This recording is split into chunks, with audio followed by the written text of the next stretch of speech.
प्रतियोगिता को कौन जीतेगा? आरंभ किया जाए। इस प्रतियोगिता से पहले प्रजा के सामने आपको कुछ और बातें भी बतानी होगी महाराज। वो क्या है? आपके बाद इस सिंहासन पर बैठने वाला अगला कौन होगा? जी आप क्या कह रहे हैं सेनापति जी? राजा के बाद इस सिंहासन और राज्य की अधिकारी इनकी पुत्री राजकुमारी मैत्रा ही होगी।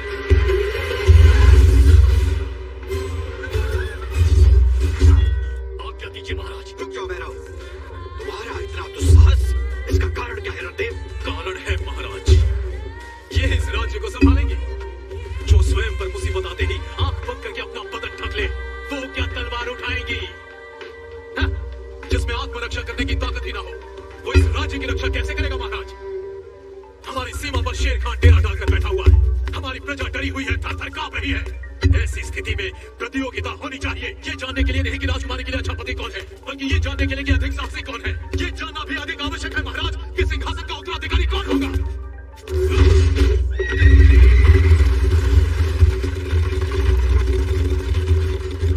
राजकुमारी मैत्रा उसी से विवाह करेगी जो चोटी लाकर इनका और राज्य का गौरव बचाएगा। अगर किसी को आपत्ति हो तो हमें सूली पर लटका दे, नहीं तो हमारी चुनौती स्वीकार करें। अब कोई उपाय नहीं है महाराज, प्रजा आपके निर्णय की प्रतीक्षा कर रही है। स्वीकार है या नहीं? हमें स्वीकार है,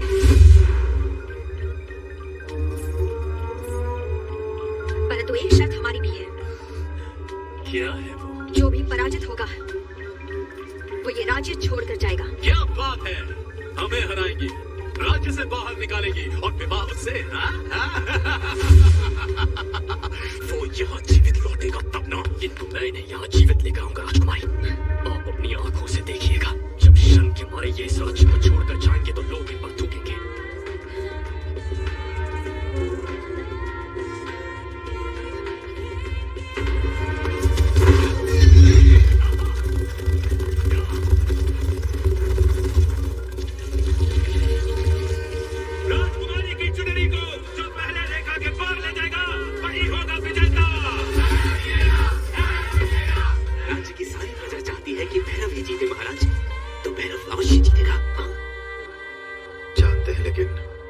यही तो हमारी समस्या है।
तनिक उस ओर दृष्टि तो डालिए महाराज, भैरव ही जीता है।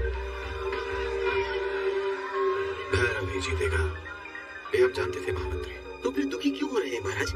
राजकुमारी जी भी तो उन्हें ही प्रेम करती है। देखिए तो उन्हें, उनके चेहरे से कितना आनंद झलक रहा है। हम भी ये खुशी देख रहे हैं, पर ये भी देख रहे हैं कि वो जल्दी ही विधवा हो जाएगी।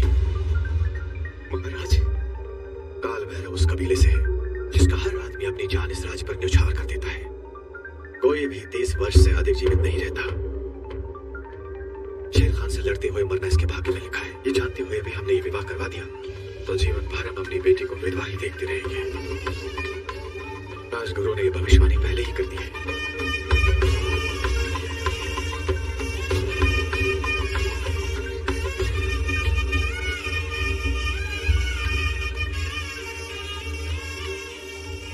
तुमने राजकुमारी की जान बचाई, तुम्हारे होते हुए हमें किसी बात की चिंता नहीं। ये मेरा धर्म है। राज्य के लिए तो मैं अपने प्राण भी अर्पण कर सकता हूँ। राज्य के लिए तो तुम अपने प्राण भी त्याग सकते हो, पर क्या राजकुमारी को त्याग नहीं सकती?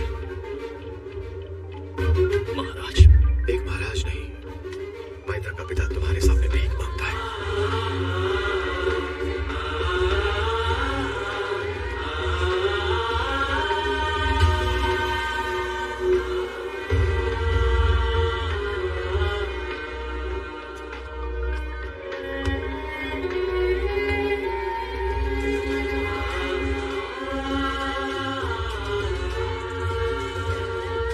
राजकुमारी मैत्रा की आबरू और उदयगढ़ का सम्मान, इनके लिए मैंने ये प्रतियोगिता जीती है, इस राज्य के सिंहासन के लिए नहीं। मैं एक सैनिक हूं और वही रहूंगा।